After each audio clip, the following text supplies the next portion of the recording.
الحمد لله كفى وسلام على عباده الذين اصطفى أما بعد فأعوذ بالله من الشيطان الرجيم بسم الله الرحمن الرحيم قل هو الله أحد الله الصمد لم يلد ولم يولد ولم يكن له كفوا أحد। সম্মানিত দর্শক শ্রোতা মণ্ডলী, আসসালামু আলাইকুম ওয়া রাহমাতুল্লাহি ওয়া বারাকাতুহু। কথা সংক্ষিপ্ত, আলোচনা সংক্ষিপ্ত। বিষয়টি হচ্ছে মুসলিম উম্মার জাতির ক্রান্তিকালে, উম্মার দুর্দিনে আকিদা যদি আমাদের জন্য সমস্যা হয়ে দাঁড়ায়, আকিদা যদি আমাদের ঐক্যে প্রতিবন্ধকতা হয়ে দাঁড়ায়, তাহলে এই আকিদা শব্দটি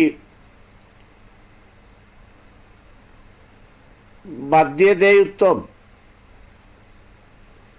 কারণ আকিদা হিজরি ৫ম শতাব্দীতে ইসলামী পরিভাষায় সংযুক্ত হয়েছে।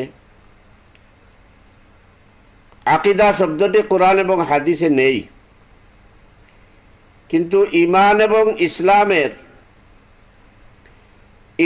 এবং ইসলামের পরিশুদ্ধতা আনয়নে যেসব বিষয়ের প্রয়োজন, সে বিষয়গুলো একত্রিত করে যে পরিশব্দ হয়, সেটার নাম হচ্ছে আকিদা। এজন্য এটা ইসলামী পরিভাষা হিসাবে পরিগণিত হয়েছিল। ইমাম মাতুরদি রহমতুল্লাহ আলাইহি, ইমাম আশআরি রহমতুল্লাহ আলাইহি, ওনাদের কর্তৃক আকিদা পরিভাষাটি সংযুক্ত হয়েছিল। ইসলামের পরিভাষা হলো কোরআন সুন্নাহ, কোরআনের ভাষা, হাদিসের ভাষা হচ্ছে কোরআন সুন্নাহ। ইসলামী ফিকহ অতি গুরুত্বপূর্ণ বিষয়, হাদিস গুরুত্বপূর্ণ বিষয়। হাদিস এবং ফিকহকে সহজ পদ্ধতিতে, সঠিক পদ্ধতিতে পরিচালনার যে পদ্ধতি আবিষ্কার হয়েছিল, আমাদের আইম্মায়ে মুজতাহিদিন আবিষ্কার করেছিলেন, সেটার নাম ছিল আকিদা, সেটার নাম হচ্ছে আকিদা। এটা ঈমানের সাথে সম্পর্কিত, ইসলামের সাথে সম্পর্কিত।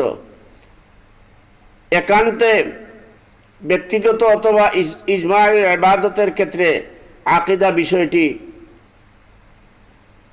কার্যকর ছিল এবং আছে। অত্যন্ত পরিতাপের বিষয়, আজ কিছু আহলে ইলমকে দেখা যায় রাজনৈতিক প্রয়োজনে,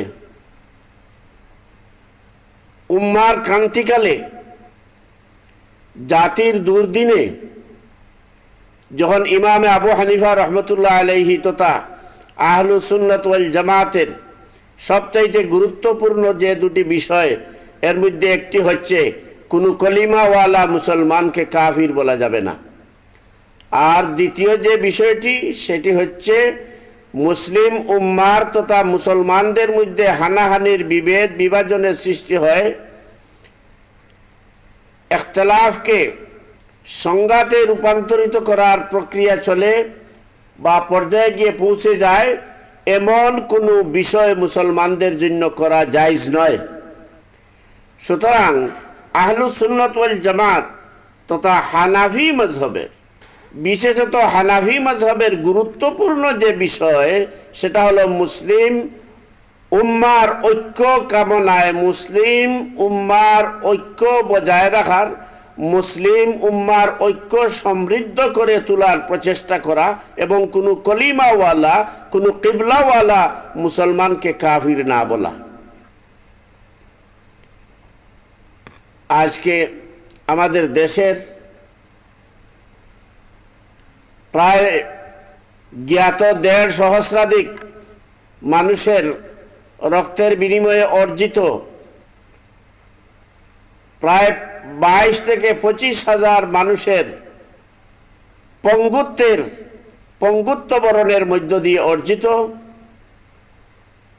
প্রায় হাজার খানেক মানুষের অন্ধত্ব বরণের মধ্য দিয়ে অর্জিত স্বৈরাচার মুক্ত বাংলাদেশে, যেখানে পতিত পলাতক স্বৈরাচারী সরকারের বিপরীতে আরো কিছু ক্ষুধার্ত মানুষ অপেক্ষা করছে এদেশে মুসলমানদেরকে মৌলবাদী বলবে, জঙ্গিবাদী বলবে, ওয়াজের মাহফিলে বাধার সৃষ্টি করবে, মাদ্রাসাতে নাচ গানের ব্যবস্থা করবে, ইসলাম ধর্ম শিক্ষার মধ্যে অন্যান্য ধর্মীয় শিক্ষা সংযুক্ত করে দেবে, পর্দাকে মৌলবাদী বলবে, কলেজ ভার্সিটিতে নামাজ পড়াকে মৌলবাদী বা একটি সংগঠনের ট্যাগ লাগাতে বাধ্য হবে বা ট্যাগ লাগিয়ে ইসলামকে জব্দ করে রাখার অপেক্ষায় আছে। ঠিক সেই মুহূর্তে সেই সুযোগকে আমাদের এক জাগ যুবকের, তরুণের, এক জাগ মজলুম মানুষের, শহীদ মানুষের রক্তের মূল্য আমরা দিতে পারতেছি না। মাস দুয়েক নয়, এখনো 40 দিন হয়নি। এই সময়ে মুসলিম উম্মার ঐক্য প্রত্যাশায় যারা কাজ করছেন তাদের সামনে আকিদাকে এনে প্রতিবন্ধকতা সৃষ্টি করা হচ্ছে। এর চেয়ে জাহালত, এর চেয়ে অজ্ঞতা, এর চেয়ে মূর্খতা আমার মনে হয় এই একবিংশ শতাব্দীর তাবত জ্ঞান পাপীদের চেয়ে জাহালত আর কিছু হতে পারে না।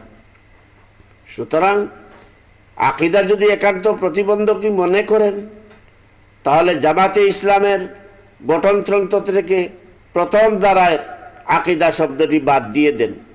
অন্যান্য রাজনৈতিক দলের যদি তাকে আকীদার কথা, তাহলে ওই আকীদা বাদ দিয়ে দেন। আর আমাদের মাদ্রাসা শিক্ষায়, বিশেষত কওমি মাদ্রাসা শিক্ষায় যে আকীদার কিতাব ছিল, আকিদাতুন নসফি, আকিদাতুত তাহাবি, এই আকিদাতুত তাহাবি এবং আকিদাতুন নসফি কিতাবকে তো বর্তমান সময়ের কলমবাজ যারা, তারা তাদের মতো করে সাজিয়ে ফেলেছেন। তাহলে এই আকিদায় নসফি এবং আকিদাতুত তাহাবি তথা এই আকিদার সাবজেক্টটাই বাদ দিয়ে দেন।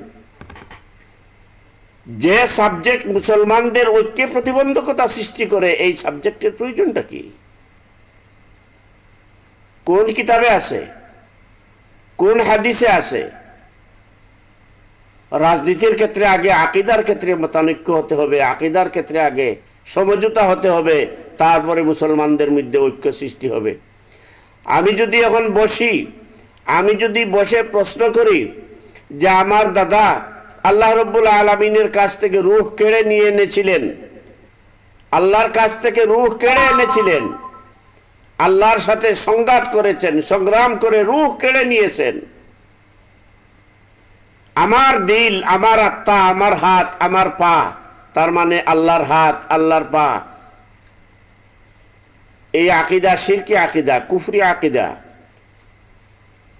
এই আকীদা যারা লালন করে, তারা যদি রাজনীতির ময়দানে, রাজনৈতিক অক্ষে, উম্মার ক্রান্তিকালে, যে সময়ে লা ইলাহা ইল্লাল্লাহু মুহাম্মাদুর রাসূলুল্লাহ এই কলিমার ভিত্তিতে উম্মাকে, জাতিকে ঐক্যবদ্ধ হওয়া অনিবার্য, যে সময়ে কুল হুয়াল্লাহু আহাদ আল্লাহুস সামাদ লাম ইয়ালিদ ওয়া লাম ইউলাদ ওয়া লাম ইয়াকুল লাহু কুফুয়ান আহাদ, এই আকীদার, এই ইমানে বিশ্বাসীদের এক কাতারে শামিল হয়ে আল্লাহর সার্বভৌমত্ব হরণকারীদের, ভৌম ক্ষমতার মালিক এক আল্লাহ, এটা হরণকারীদের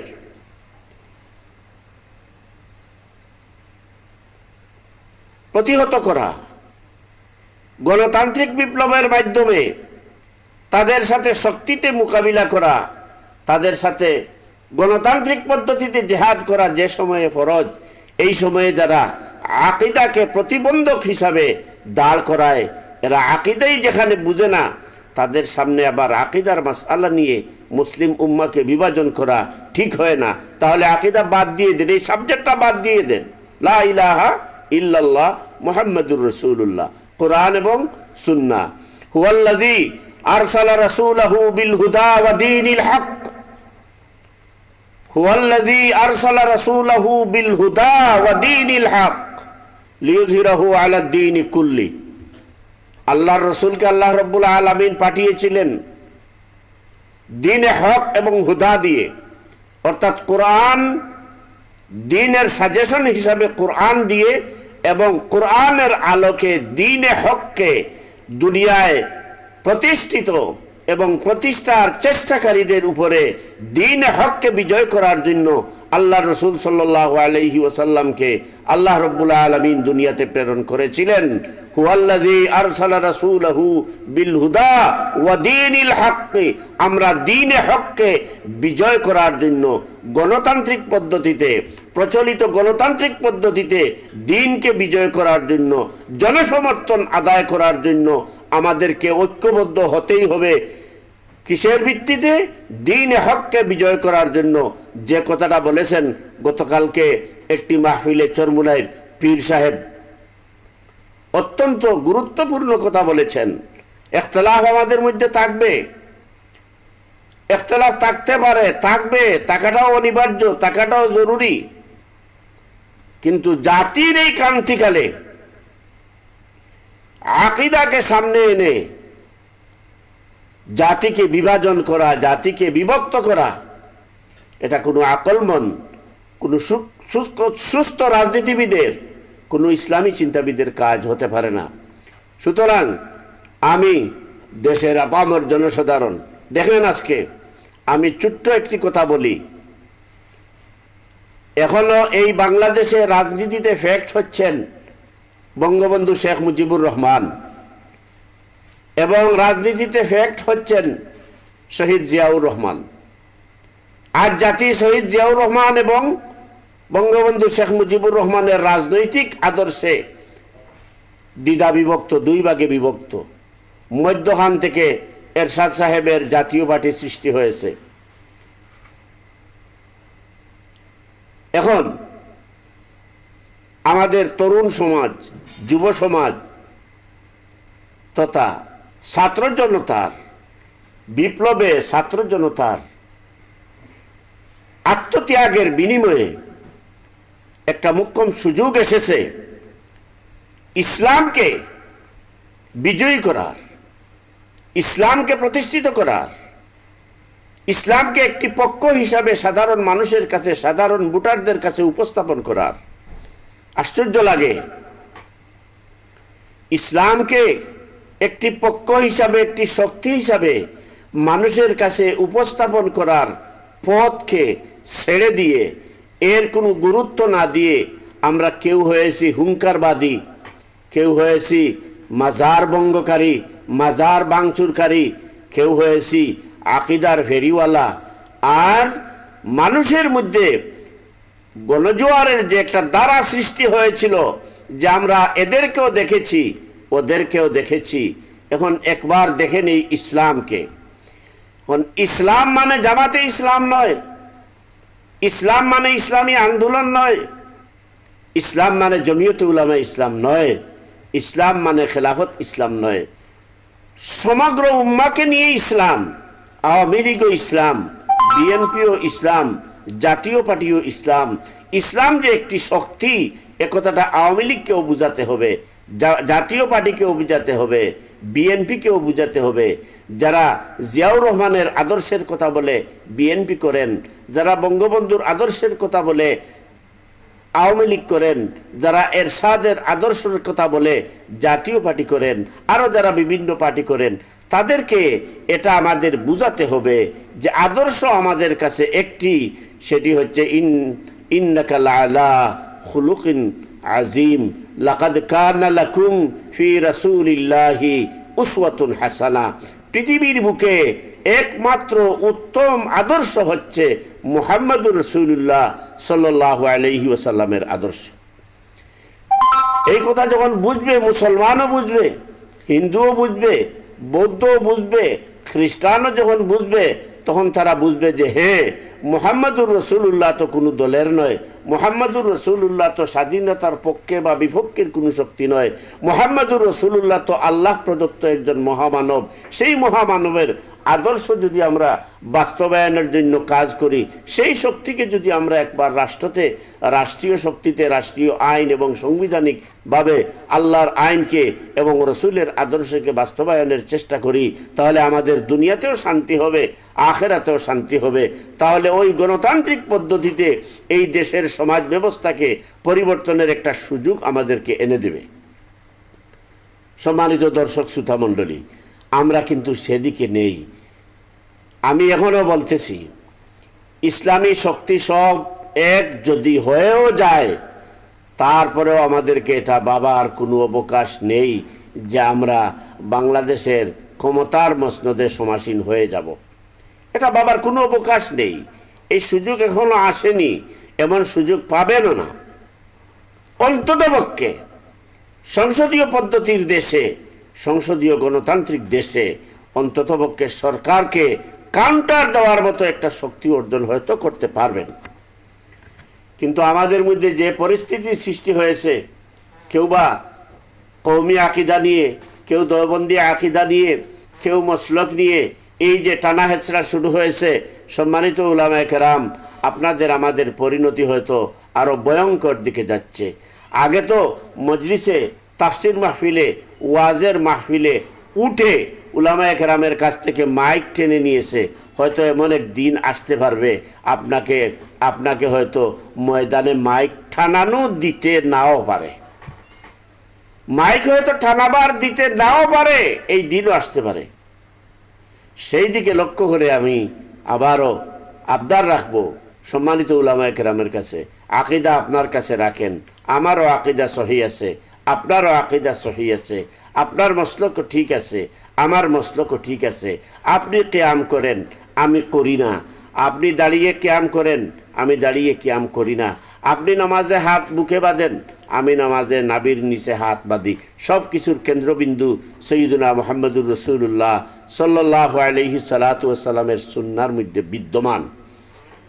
কিন্তু আপনি তাফসীরের কিতাব বের করেন, হাদিসের কিতাব বের করেন, সবখানে গেলেই দেখবেন আল্লাহর রসুলের সবচেয়ে সুন্নতের মধ্যে জলিলুল কদর সুন্নত, সুন্নতগুলোর মধ্যে সবচাইতে গুরুত্বপূর্ণ সুন্নত, আল্লাহর ফরজের মধ্যে সবচাইতে গুরুত্বপূর্ণ ফরজ হচ্ছে ইকামতে দিন তথা লিয়ুজহিরাহু আলা দ্বীনি কুল্লি, দিন প্রতিষ্ঠার তরে সর্বাত্মক চেষ্টা করা। এটা হচ্ছে সবচাইতে বড় ইবাদত, এটা হচ্ছে সবচাইতে বড় সুন্নত, এটা রসুলের সুন্নত, এটা আল্লাহর সুন্নত। এজন্য অন্ততপক্ষে ইসলামী রাজনীতিকে, ইসলামী শক্তিকে এই দেশে একটি অবস্থানে নিয়ে আসার জন্য ইস্যুভিত্তিক, বিষয়ভিত্তিক ইখতিলাফকে ইখতিলাফের স্থানে রেখে অন্ততপক্ষে সমস্ত উলামায়ে কেরাম, সমস্ত রাজনৈতিক দল ঐক্যবদ্ধভাবে প্রচেষ্টা চালান গণতান্ত্রিকভাবে ইসলামী শক্তিকে একটু এগিয়ে নেওয়ার জন্য। আমার সম্মানিত অনেক ভাই উলামায়ে কেরাম আছেন, আমরা যখন রাজনীতির ময়দানে সক্রিয়, তাদের হয়তো কারো তখন জন্ম হয়েছে, তারা হয়তো তখন কেউ কিশোর, তারা হয়তো কেউ তখন ছাত্র। আজ তারাই ময়দানে তুরজুড়, কারো বা আকিদার প্রশ্ন। আবার অনেকে আছেন যাদেরকে জীবনে আমরা কোনোদিন রাজনীতির মাঠে দেখিনি, কোনো প্রতিবাদের মাঠে দেখিনি, কোনো ইসলাম বিরোধী কোনো কার্যকলাপের প্রতিরোধের তরেও কোনোদিন মাঠে নারায়ে তাকবীর আল্লাহু আকবার বলে যাদেরকে দেখিনি, আজকে তাদেরকে নিয়ে রাজনৈতিক দিক নির্দেশনা নেয়ার জন্য আমরা বৈঠক করছি, সভা সমিতি করছি। যারা ওয়াজ মাহফিলে যান, যাদের সূরা ফাতিহার মধ্যে 13টি ভুল, যাদের খুতবার মধ্যে 6টি ভুল, যাদের সূরা কাউসারের মধ্যে 3টি ভুল, সূরা ইখলাসের মধ্যে 6টি ভুল, এমন ওয়াইজ, এমন বক্তাও আমাদের দেশে আছেন এবং এরাই বর্তমানে ভাইরাল বক্তা। এদেরকে নিয়ে বসে মূলত মৌলিক বিষয়ে ঐক্য হওয়া সম্ভব নয়। এদেশের দিনদার বুদ্ধিজীবী, ইসলামী চিন্তাবিদ, হক্কানি মুহাক্কিক উলামায়ে কেরাম যারা আছেন, রাজনীতিবিদ যারা আছেন, তাদেরকে নিয়ে সকল রাজনৈতিক দল একসাথে আপনারা বসেন। রাজনীতিবিদরা রাজনৈতিক কৌশল বুঝবেন। আমাদের কায়েদুল উলামা হযরত শায়েখ কৌড়িয়া রহমতুল্লাহ আলাইহি ছিলেন এই বাংলাদেশ তথা পাকিস্তান আমলে এবং ব্রিটিশ আমলেও বাংলাদেশের সমস্ত কওমি উলামায়ে কেরামের মুরব্বী। ব্রিটিশ আমল থেকে পাকিস্তান আমল থেকে বাংলাদেশ আমলে 2003 সাল পর্যন্ত হযরত মৌলানা হাফিজ আব্দুল করিম শায়েখ কৌড়িয়া রহমতুল্লাহ আলাইহি ছিলেন কওমি গণনার সমস্ত উলামায়ে কেরামের অভিভাবক। এই আব্দুল করিম শায়েখ কৌড়িয়া রহমতুল্লাহ আলাইহি প্রায় বলতেন, রিয়াসত আর বুজুর্গি এক কথা নয়, রাজনৈতিক প্রজ্ঞা, রাজনৈতিক বিচক্ষণতা এবং বুজুর্গির আমলিয়ত এক কথা নয়। এজন্য যারা রাজনৈতিকভাবে বিজ্ঞ প্রাজ্ঞ রাজনৈতিক ব্যক্তিত্ব, যারা প্রত্যেকটি ইসলামী দলের সভাপতি মণ্ডলী অথবা প্রত্যেকটি ইসলামী দলের সেক্রেটারি পর্যায়ের নেতৃত্বশীল যারা আছেন, তারা মেহরবানি করে বসে দেশের পরিস্থিতি পর্যালোচনা করেন। বাংলাদেশে এখনো ইরানের মতো গণবিপ্লব করে বা ইসলামী বিপ্লব করে ক্ষমতায় যাওয়ার সময় আসেনি, সুযোগও নেই, পরিবেশ পরিস্থিতিও নেই। সুতরাং আপনারা যারা পীর সাহেবান আছেন, আপনাদের মুরিদান, লক্ষ লক্ষ মুরিদানদেরকে দেখে আপনারা যদি বিচার করেন যে আপনারা গণবিপ্লবের মাধ্যমে ইরানি স্টাইলে শাসন ক্ষমতায় চলে যাবেন, সেটা আপনারা আজ থেকে হয়তো আরো 1000 বছর পরের স্বপ্ন দেখছেন। এখনো এই দেশে ক্ষমতায় যেতে হলে, এই দেশের সমাজ ব্যবস্থার পরিবর্তন আনতে হলে গণতান্ত্রিক পদ্ধতিতে সংসদীয় পদ্ধতিতে রাষ্ট্রীয় ক্ষমতাতে যাওয়ার চেষ্টা করতে হবে। আর সেটা হলো জনসমর্থন, জনগণের বুট, জনগণের সম্মতি। আপনার ইমাম সাহেবান আছেন আপনার দলের, মুয়াজ্জিন সাহেবান আপনার দলের আছেন, মাদ্রাসার শিক্ষকরা আপনার দলে আছেন, কিন্তু আপনার দলের কথা বললে, সকালে যদি আপনার দলের কথা বলে ইমাম সাহেব যদি জুমার নামাজে বুটের ওয়াজ করেন, তাহলে আসরের নামাজ পড়ার কোনো সম্ভাবনা নেই। কিন্তু একজন ত্যাগী, একজন প্রশিক্ষিত, একজন বিচক্ষণ রাজনৈতিক প্রজ্ঞাবান ব্যক্তি আপনার গ্রামে যদি 5 জন থাকে, তাহলে একটি দলের জন্য বড় শাসস্থল থাকে। 5 জন লোক থাকলে কমপক্ষে 25টি জনসমর্থন, 25টি বুট আপনার পক্ষে আসতে পারে। সম্মানিত উলামায়ে কেরাম, এইসব বাস্তবতা অবলোকন করে এ থেকে শিক্ষা নিয়ে আপনারা সামনে এগিয়ে আসেন। মেহরবানি করে সকল ইসলামিক দলগুলো একসাথে বসেন, বুজুর্গদেরকে বুজুর্গদের স্থানে রাখেন, তাদেরকে সম্মান দেন, তাদের কাছ থেকে দোয়া নেন। যে সুলুকের আলিম আছেন, তারা নিজেদের শায়েখের কাছ থেকে, নিজেদের মুর্শিদের কাছ থেকে, নিজেদের মুরব্বীদের কাছ থেকে বুদ্ধি নিয়ে আসেন, পরামর্শ নিয়ে আসেন, দোয়া নিয়ে আসেন। আর রাজনৈতিক দলগুলোর নেতৃত্ব যারা ময়দানে দেন, তারা বসলে রাজনীতির কদর বুঝবেন, দেশের পরিস্থিতি সম্পর্কে তাদের কাছ থেকে মূল্যবান মতামত পাবেন। অরাজনৈতিক ব্যক্তিদের কাছে বসে, অরাজনৈতিক ব্যক্তিদের নিয়ে বৈঠক করে, ময়দানের ওয়াইজদের সাথে বসে আপনি রাজনৈতিক সিদ্ধান্ত নিতে পারবেন না। তাদের প্রয়োজন আছে, ময়দানে তাদের খেদমতের প্রয়োজন আছে, মাদ্রাসায় পড়ানোর তাদের খেদমতের প্রয়োজন আছে। আমি এক সময় সংক্ষিপ্ত একটি সাক্ষাৎকারের জন্য গিয়েছিলাম অধ্যাপক গুলাম আজম রহমতুল্লাহ আলাইহির কাছে।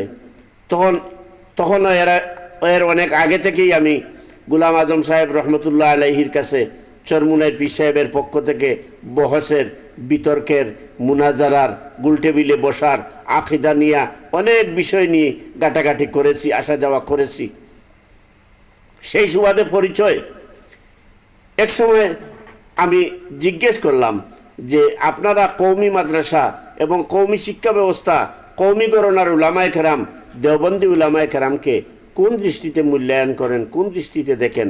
তিনি জবাব দিয়েছিলেন, মৌলানা, মাদ্রাসাগুলো যদি বুনিয়াদী শিক্ষা না দিয়ে, কওমি মাদ্রাসাগুলো যদি বুনিয়াদী শিক্ষা না দিয়ে আলিম তৈরি না করে, তাহলে ইসলামের মূল লজ্জত থাকবে না, মূল মজা থাকবে না। আলিয়া মাদ্রাসাগুলো যদি কিছু আদর্শবান, চরিত্রবান, উভয় শিক্ষায় শিক্ষিত করে জনপ্রশাসনে, সরকারি প্রশাসন গঠনে সহযোগিতা না করে, তাহলে চোর, বাটপার, দুর্নীতিবাজ এরাই থাকবে প্রশাসনের সর্বক্ষেত্রে। জেনারেল শিক্ষিত যারা আছে তারা যদি কিছু বিজ্ঞান শিক্ষা না করে, তাহলে চিকিৎসা যাবে করবে কে, ব্যাংক চালাবে কে, জেলা প্রশাসন চালাবে কে, সচিবালয় চালাবে কে?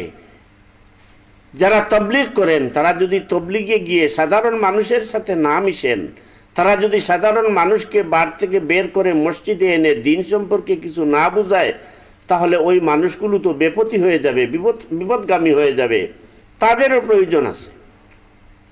তখন থেকেই আমি বুঝতে পারলাম যে অধ্যাপক গোলাম আজম রহমতুল্লাহ আলাইহি কতটুকু উচ্চ জ্ঞান সম্পন্ন এবং কতটুকু উচ্চ ধারণা রাখেন মাদারিসে কৌমিয়া সম্পর্কে, কৌমি এবং আলিয়া মাদ্রাসা সম্পর্কে, তবলিগ জামাত সম্পর্কে। কিন্তু আমাদের মধ্যে একটা ভুল বুঝাবুঝির সৃষ্টি হয়েছে। আমরা অনেক সময় মনে করি জামাত মনে হয় কৌমিদেরকে ভালো পায় না, আলিয়া মনে হয় কৌমিদেরকে ভালো পায় না, কৌমিরা মনে হয় আলিয়াদেরকে ভালো পায় না। এই ধরনের আচরণ আমাদের মধ্যে থেকে এক সময় হয়েছে, এখনো প্রত্যক্ষ করা যায়।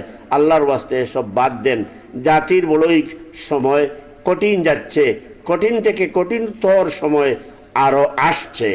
আমরা বিশেষভাবে আমি যে বিষয়টি নিয়ে আজ থেকে 30 বছর আগে, 32 বছর আগে পত্রপত্রিকায় লেখালেখি করেছিলাম যে বাংলাদেশের জন্য আমাদের পার্বত্য অঞ্চল, আমাদের পাহাড়ি এলাকা, পশ্চিমাদের জন্য আরেকটি ইসরায়েল হওয়ার সম্ভাবনা আছে।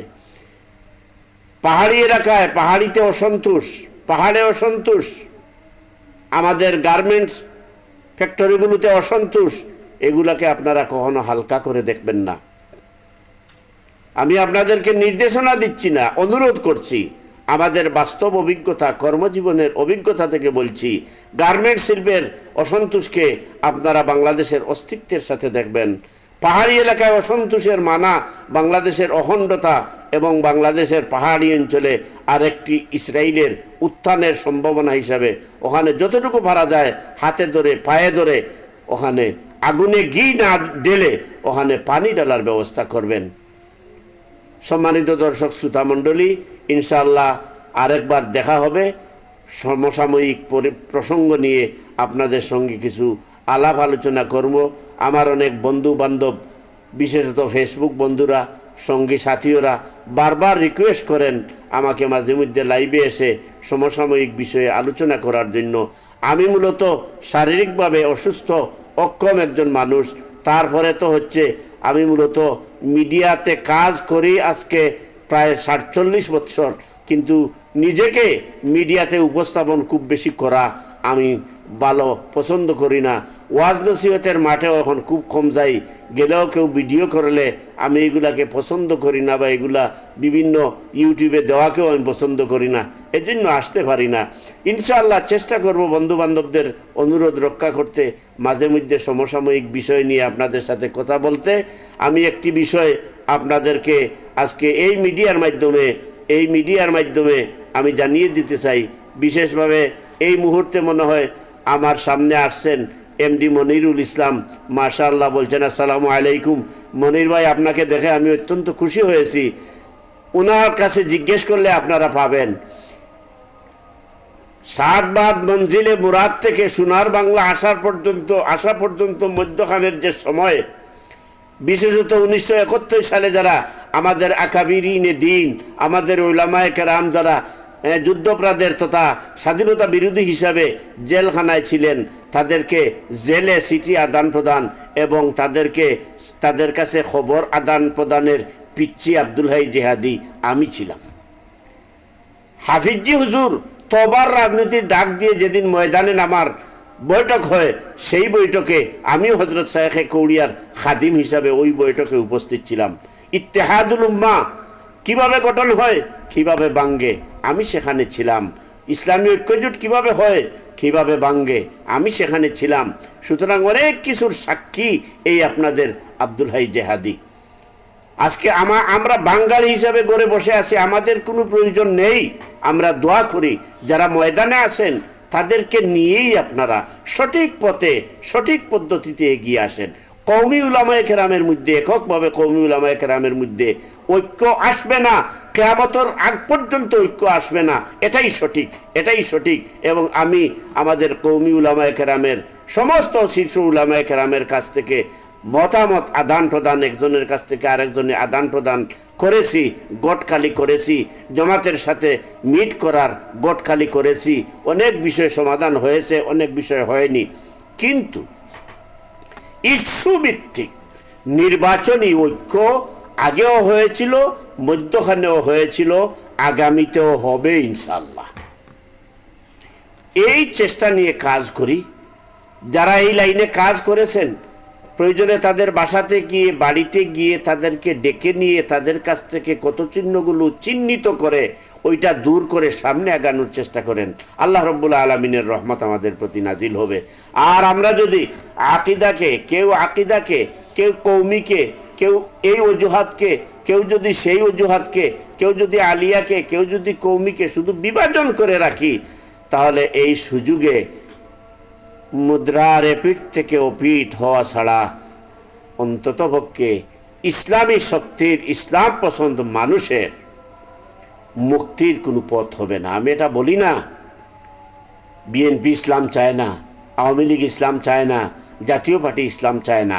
আমি বলি জাতীয় পার্টি ইসলাম চায়, আওয়ামী লীগ ইসলাম চায়, বিএনপি ইসলাম চায়। আমরা তাদেরকে ইসলাম কি সেটা বুঝাতে পারি নাই। সুতরাং নিজের